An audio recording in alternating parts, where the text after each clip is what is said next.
Guys, ഇപ്പോൾ ഹിജാബ് വിഷയമാണല്ലേ. Social media open ചെയ്താൽ ഇപ്പോൾ ഹിജാബ് വിഷയമാണ്. അപ്പോൾ പലരുടെയും വീഡിയോ കാണാനിടയായി. ഞാനിങ്ങനെ ഒരു വീഡിയോ ചെയ്യണമെന്ന് വിചാരിച്ചതല്ല, പക്ഷെ പലരുടെയും വീഡിയോ കണ്ടപ്പം ഇങ്ങനൊരു വീഡിയോ ചെയ്യാമെന്ന് വിചാരിച്ചിട്ട് ചെയ്തതാണ്. പലരും വിദ്യാഭ്യാസ മന്ത്രിക്ക് അഗെയിൻസ്റ്റ് ആയിട്ട് സംസാരിക്കുന്നുണ്ട്. ഞാൻ ഈ ഒരു കാര്യത്തിൽ വിദ്യാഭ്യാസ മന്ത്രിക്കൊപ്പമാണ്.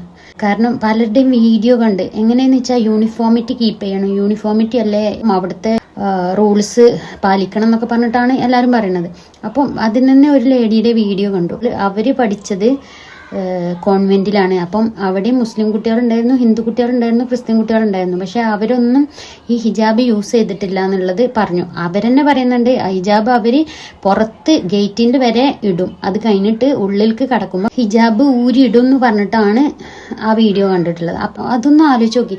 അപ്പം ഈ ഒരു കോമ്പൗണ്ടിൻ്റെ അടുത്ത് വരെ ആ കുട്ടികൾ തട്ടിട്ടിട്ട് വരിക, കോമ്പൗണ്ടിന്റെ ഉള്ളിലേക്ക് കയറുമ്പോൾ ആ തട്ടം ഊരി വെക്കുക എന്ന് പറയുമ്പോൾ ആ കുട്ടികളുടെ ഒരു മാനസികാവസ്ഥ മനസ്സിലാക്കി വെക്കണം. കാരണം അതുവരെ കുട്ടികൾ തട്ടിട്ടിട്ട് അതിൻ്റെ ഉള്ളിലേക്ക് തട്ടിടാൻ പാടില്ല എന്നുള്ള വിലക്ക് വന്നു. പറഞ്ഞത് ഇതൊക്കെ ഒരു പേഴ്സണൽ ഒരു ആള് അവകാശങ്ങളുണ്ടല്ലോ, നമുക്ക് എങ്ങനെ ജീവിക്കണം എന്നുള്ളത് നമ്മളെ അവകാശമാണ്.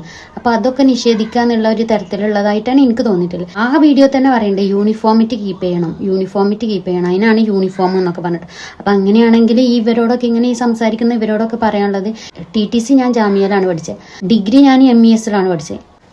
MESന്റെ ഫുൾ ഫോം മുസ്ലിം എഡ്യൂക്കേഷണൽ സൊസൈറ്റി, MES. അതേപോലെ തന്നെ ജാമിയ നദ്വിയ, അവിടെ പഠിച്ച ആളാണ് ഞാൻ. അവിടെ ഉണ്ടായിരുന്നു യൂണിഫോം. മുസ്ലിം കുട്ടികളും ഹിന്ദു കുട്ടികളൊക്കെ പഠിക്കുന്നുണ്ട്, ക്രിസ്ത്യൻ കുട്ടികളും പഠിക്കുന്നുണ്ട്. പക്ഷെ അവിടെ മുസ്ലിം കുട്ടികൾ സാരി ഉടുക്കും, പിന്നെ അതേപോലെ തന്നെ തട്ടം ചുറ്റും, ഇങ്ങനെ മഫ്തിടും.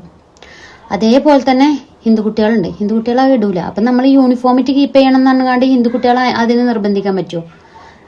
അപ്പം അങ്ങനെയാണെന്ന് വെച്ചാൽ അതിന് നിർബന്ധിക്കണമല്ലോ. അപ്പം നിങ്ങൾ ഈ സംസാരിക്കുമോ? യൂണിഫോമിറ്റി കീപ്പ് ചെയ്യണം എന്ന് പറഞ്ഞിട്ട് നിങ്ങളിത് പറയുമോ? അപ്പോൾ പറയാനുള്ളത് എന്താ വെച്ചാൽ ഓരോരുത്തർക്കും ഓരോരോ വിശ്വാസമുണ്ട്, അതിനനുസരിച്ച് ജീവിക്കാനുള്ള അവകാശവും ഇന്ത്യൻ ഭരണഘടന നൽകിയിട്ടുണ്ട്. ആ കന്യാസ്ത്രീ തല മറച്ചിട്ടാണ് ഇവിടെ വന്നിട്ട് സംസാരിക്കുന്നത്. അപ്പോൾ അവർക്ക് അങ്ങനെ ജീവിക്കാനുള്ള അവകാശമുണ്ട്. അപ്പം ഇവർ പറയുന്നുണ്ട് മതേതരത്വം എന്നൊക്കെ പറയുന്നുണ്ട്. ഈ മതേതരത്വം എന്ന് പറയുന്നത് ഇതാണ്, അവനവന്റെ മതത്തിൽ വിശ്വസിക്കാനും ആ രീതിയിൽ ജീവിക്കാനുമുള്ള അവകാശം ഇന്ത്യൻ ഭരണഘടന നമുക്ക് നൽകിയിട്ടുണ്ട്.